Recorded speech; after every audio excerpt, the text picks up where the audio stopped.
Welcome to the Leaders in Payments podcast, where we talk to C-level leaders from across the payments landscape. We'll be discussing the products and services that impact the payment space today, as well as trends and predictions for the future of payments. We will also hear stories from our guests about their journeys to the top. Hello, everyone, and welcome to the Leaders in Payments podcast. I'm your host, Greg Myers, and this episode is part of our Women Leaders in Payments Month, something we do every year in the month of July, and it's one of my favorite times of the year. This year's theme is redefining leadership, influence, impact, and innovation. So those are some of the things you're going to be hearing about during the month of July. So first, a special thank you to our sponsors. Our title sponsor is WorldPay. Our participating sponsors are VisiPay and PayRock. And our episode sponsors are The Clearinghouse, Ingenico, and PaySafe. So special thanks to those companies. So today, our special guest is Lena Hackelöer, the CEO and founder of Brite Payments. So Lena, thank you so much for being here and welcome to the show. Thank you, Greg. It's a pleasure to be here. And just for our audience to know, Lena has been on the show before. She was on in October of 2023, episode 265. So I suggest you go back and listen to that episode as well. So Lena, let's get started with a little kind of icebreaker, little fun thing. So if you could have dinner with any woman in history, past or present, who would that be and why? And what kind of restaurant would you go to? Wow, that's actually an interesting question and one that I haven't gotten before. I'm going to have to say, top of mind, probably Michelle Obama. Not just because I'm a huge fan per se. I do like her, but it's not sort of that she's one of the people that I would look up to most necessarily. But I think she's a very interesting person. I think she's had a very interesting journey side by side with her husband. And obviously, given what's happening currently in the US politically, I bet that would be such an interesting conversation if she would be open to share. And what kind of restaurant would you go to? Probably Indian. I love Indian food. Okay, great. So let's talk a little bit about your background and your career. So give us a little snapshot of maybe where you grew up, where you studied, and kind of what led you into payments. Yes, so I'm German by birth. So I'm born and raised in Germany, but have been living sort of all across. I spent lots of time in the UK, and the US, and France, and Norway. And I got relocated to Sweden, where I've been spending now a bit more than the past 15 years. By Klarna, which is also where I got my start in payments. So right fresh out of college, I joined Klarna when it was relatively early stage and started building the B2B marketing and demand generation for Klarna. And that's how I ended up in the payment industry, and I've never left. As you can see with Brite Payments, I'm still right in the center of the payments industry. Okay, and you started Brite Payments, about 5 or 6 years ago? That's right. So I founded the company 2019. We launched in 2020. So we've been at it now for about 5 years. Okay, great. Well, let's have another little fun question and then we'll get back into it. So if you're coming on stage, I'm sure you speak at conferences. So you're coming on stage at a conference. What would your hype song be and why? Well, I'm going to have a quick look at my Spotify because I have a couple of songs that I listen to on a regular basis. I'm going to have to say it would be a song called Music, which is by Eric Sermon featuring Marvin Gaye. Who doesn't love Marvin Gaye? So it's a very vibey, upbeat type of song, which I think matches my personal energy level. Okay. Well, it's interesting because I've asked that question, obviously, to all the women leaders that I've interviewed so far. I think I've done 7 or 8 episodes, and I've yet to get the same answer. So that's kind of cool. So, yeah, let's jump back into maybe your career a little bit or what you're doing at Brite Payments. Obviously, CEO and founder, you started the company, but maybe talk about what excites you, what's going on, what's new at Brite Payments, and what excites you about what you're doing today.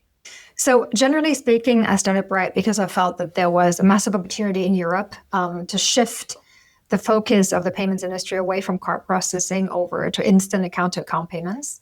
And what is exciting about the space that we're in is that there is just so much sort of regulatory improvement, technological improvement that we can tap into.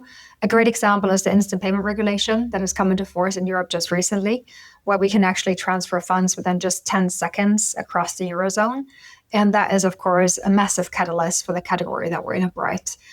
So what keeps me excited is the fact that there's so much potential in what we're building, and we're seeing more and more markets pick up on account-to-account payment methods. We have markets where it's already a staple in every single checkout. We have markets that are just learning and sort of adopting now for the first time. And I think the category that we're in truly has the potential to change the way that Europeans pay online. And I think that's incredibly exciting. Okay. And are you focused, remind me, are you still focused just on Europe?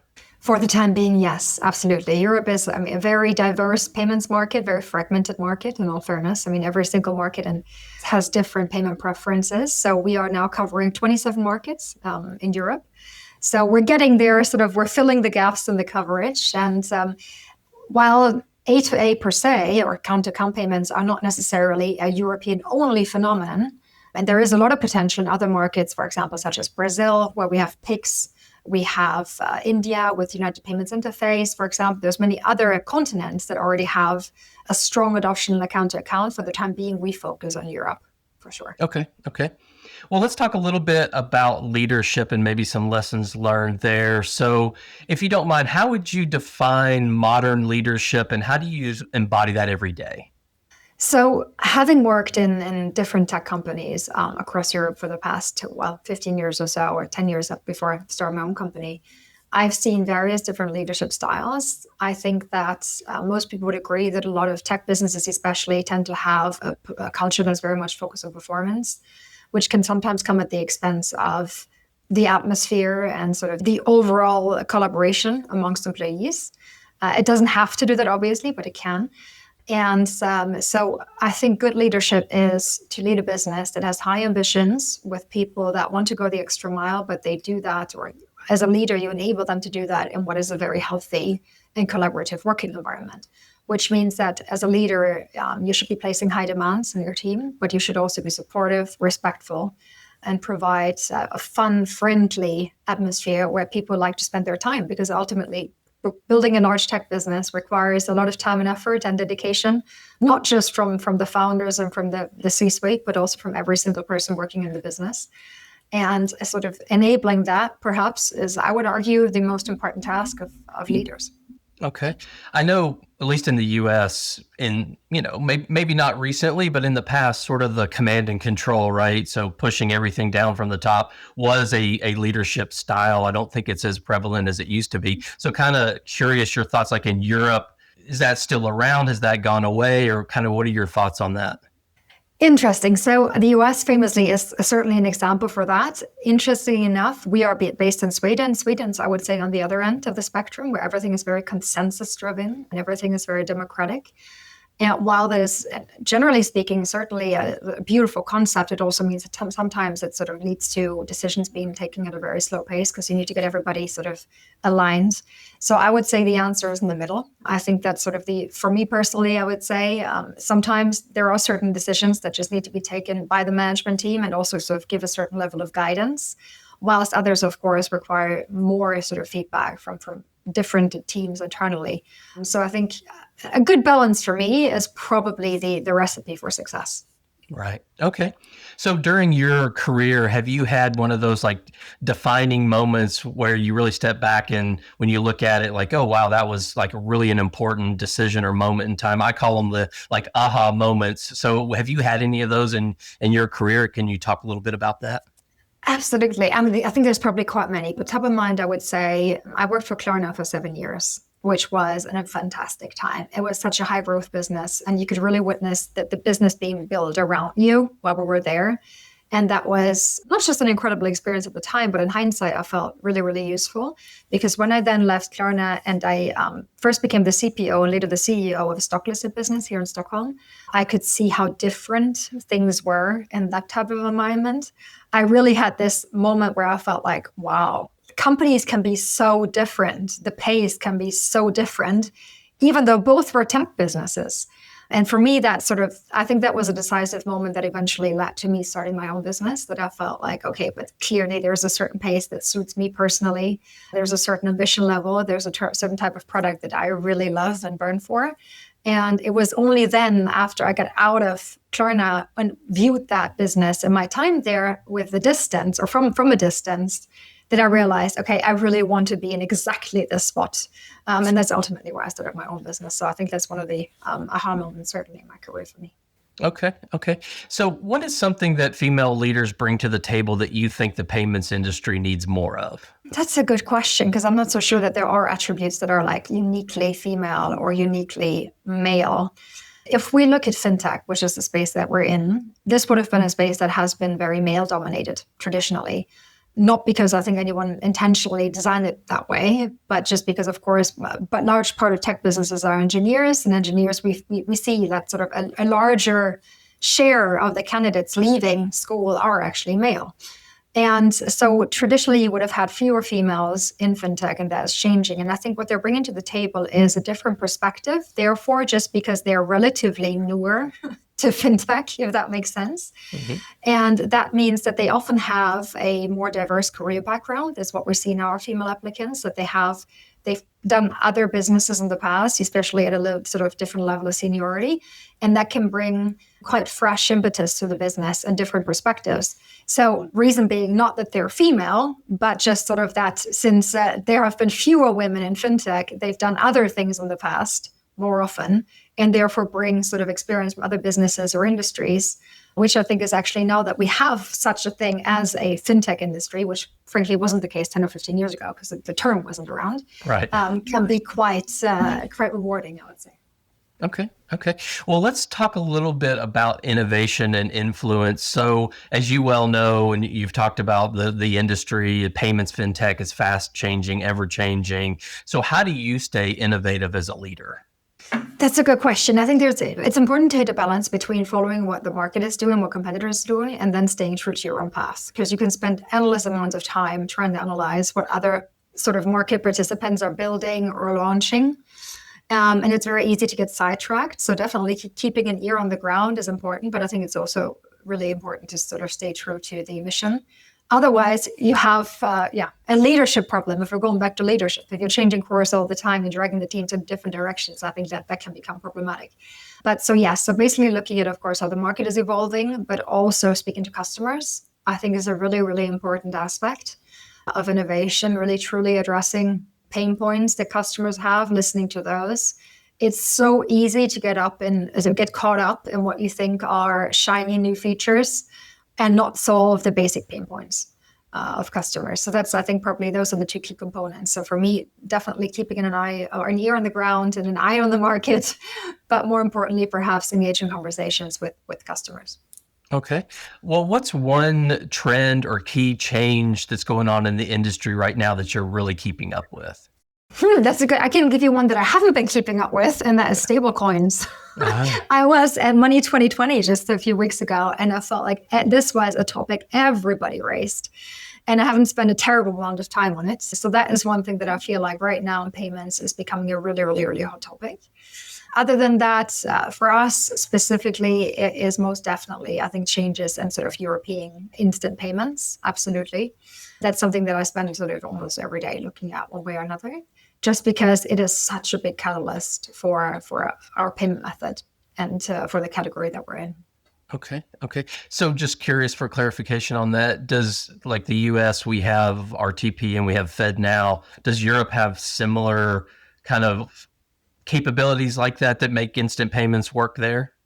I would say that sort of the European infrastructure, at least for account-to-account payments in this regard, is much more advanced, actually. The fact that you can now transfer money from Spain to Norway to Sweden, or basically all across the Eurozone. So from that point of view, Norway is actually a poor example. But let's say in the Eurozone for a moment, if you can do that just within 10 seconds, I think that's pretty amazing. Sort of cross-border payments that sort of can be executed at that speed are really, really powerful tool. Okay. Well, how do you think that women leaders can help influence the future direction of payments in FinTech? I think that there is a lot of scientific proof that sort of more diverse teams are higher performing teams. And oftentimes I find that sort of women bring, not because they add gender diversity in themselves, but just because they have a different view, that is something that I think can be quite helpful. I can personally say, I don't want to say that this is necessarily representative of every single business, but at Brite, we've been hiring fairly senior leaders across the board. So the majority of them are mothers. especially at least in the more senior range. And I can confidently say people, and that's maybe not exclusive to mothers, the same would probably apply to fathers as well, but let's focus on mothers for a moment. The organizational skill of a mother, of a working mom, is on a different level than what I see with sort of the average employee. Yeah. So definitely sort of the ability to juggle multiple projects and priorities at the same time is also something that we see quite stand out from, at least from our team members. I don't know if it's the same everywhere, but certainly for us. Okay. Well, let's talk a little bit about mentorship and impact. So have you had or do you have mentors? Who are they and what kind of impact have they had on your career? Interesting. So I haven't had the one mentor that I've been discussing everything with. I have generally kept in touch with a lot of my previous managers, many of whom are, of course, quite a bit older and have done very well in their careers and are now CEOs or, sort of board professionals. And I turn to different people for different topics. So it's not the one person that I always ask, but there's definitely been people around me that I've been able to go to for different topics. And I've been very fortunate that they've been very generous and sort of sharing their thoughts and insights with me. But other than that, not sort of I wouldn't say that I have the one mentor that I keep turning to. Okay. And within your organization, like how do you handle sort of mentorship for, say, the younger people in your company? Do you have any kind of programs, or is that more on them to build their networks and to build their mentorship on their own? We do sort of try to encourage, of course, sort of collaboration between different levels in the organization quite a lot. And I've done this, for example, even on a board level. So what we have is we have independent board members whose skill set match those of the C-level management team. So other than, of course, our investors that are present on the board, we have board members that are specifically chosen to be sounding boards for the executive level. So there we have let's say, a structural mentoring that's built into the boardroom, if you will. And I think that's been quite helpful, especially in areas where I'm not strong. So let's take, say finance, for example. I'm not a CFO by training. So therefore, my CFO has another CFO on the board that he can bounce with if there are any topics that he'd like a different opinion on that I would not be able to offer just because my background is not as a professional CFO. And in the organization, we do have a buddy program actually for new joiners, where you are assigned a more senior member of the organization or just an employee that has longer tenure, of course, that will help navigate around the business, especially in the early days. Okay. So we often hear this phrase, it's lonely at the top. So you're the CEO. How do you, when you have to make a tough decision, who do you talk to about that? I mean, obviously you have a board, but are there other people outside the organization that you typically go to, or how do you handle that kind of decision making? So I don't have a co-founder. I have a tech lead that joined quite early, but he's no longer with the business. So not to say that I was all alone in the beginning, but I don't have a co-founder in the classic sense who's in the business that has been by my side. So what I've done instead is I've hired a fairly senior management team fairly early in the business, some of which I've worked with in the past. So there are people that I've not at this point worked with, some of them for almost a decade. And I typically have a very open dialogue with them. So I very much feel that even though I'm the founder, I operate in a team that has been with the business for a long time at a very senior level. And that those are the people that I speak to most openly. And sometimes, we're all people in the end. Everybody has to vent. Everybody has to have a moment and just get upset about something for a minute in a professional way. And I think that is generally helpful. I would like to think that we keep each other sane. Right. Great. That's a great way to put it. So if you had to give say maybe female coming right out of college or university, or maybe even moving into payments from another industry, and you had to give her one piece of advice, what would that advice be? I usually say that it's important, first of all, don't shy away from the challenge just because you don't have a technical background. That's a really common misconception that people have, that you have to be very, very technical to work in FinTech, and that's not the case. So that's the first thing. So let's assume that we have somebody who's already decided they want to join a FinTech. I would say try to get as much insight into the business and its core challenges as you can. I feel that I personally, and my advice would in this case be sort of based on personal experience, I feel that I've benefited a great deal from being in a fast-paced environment because it meant that I got a lot of insight into different parts of the company. And if you have an ambition and you want to be, eventually become part of management team, I would say it's extremely useful to get a true 360 of the business that you're in, and not just sort of focusing on your team and your discipline. And that obviously doesn't mean that you're supposed to try and like do everybody else's job, but just trying to truly understand what other teams' challenges are, how they relate to your area, to other areas, I think will make you a massive asset for the company. And anyone who's an asset for the company and has the right mindset and attitude is very likely to be very successful. Okay, great. So one final question before we wrap up, a little bit of another fun question. So when you look at your phone, what app do you use the most, but it has to be non-business related? And what does that say about you? I'm going to have a quick look again because I have so many apps. The first one that comes up, if I sort of pull down and look at my last used apps, is Skyscanner. And that probably makes a lot of sense because I do love to travel. And Skyscanner, for those who don't know, is an easy way to find flight options online. So that is probably the one that I spend quite a bit of time on. And to be fair, it is end of June, holiday season coming up. I haven't had time sort of to nail all of the summer holiday plans yet. So perhaps it's also top of mind because I've been using it this past weekend. Okay. So is that used for business or pleasure or both? Probably both, but right now, mostly pleasure. Trying sort of to see sort of where we should be going, where we should be traveling, comparing flight options. It's right next to hotels.com, so that probably goes to show that is what the key travel is the theme here. Travel is the theme. Absolutely. Great. Well, before we go, is there anything else you'd like to add? I want to give you the opportunity to kind of summarize the conversation or tell the audience anything you'd like to at this point.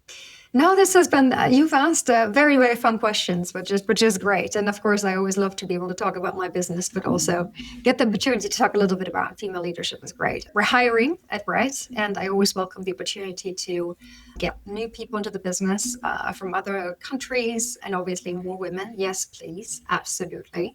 So if you're a female candidate, you're looking for a role in FinTech and you happen to be in any of our locations, we have offices in Stockholm, in London, in Malaga, in Spain, in Berlin, coming up soon. So we have quite a few locations across Europe. So if anyone's looking, please do check out the career page on britepayments.com. I would love to hear from you. Okay. Well, Lena, thank you so much for your time. I know it's very valuable, so I really appreciate you being here today. Thank you for having me. It's been a pleasure.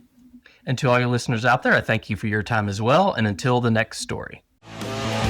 Thank you for joining us this week on the Leaders in Payments podcast. Make sure you visit our website at leadersinpayments.com, where you can subscribe to the show and where you'll find our show notes. If you enjoyed listening, please share on your social channels as well.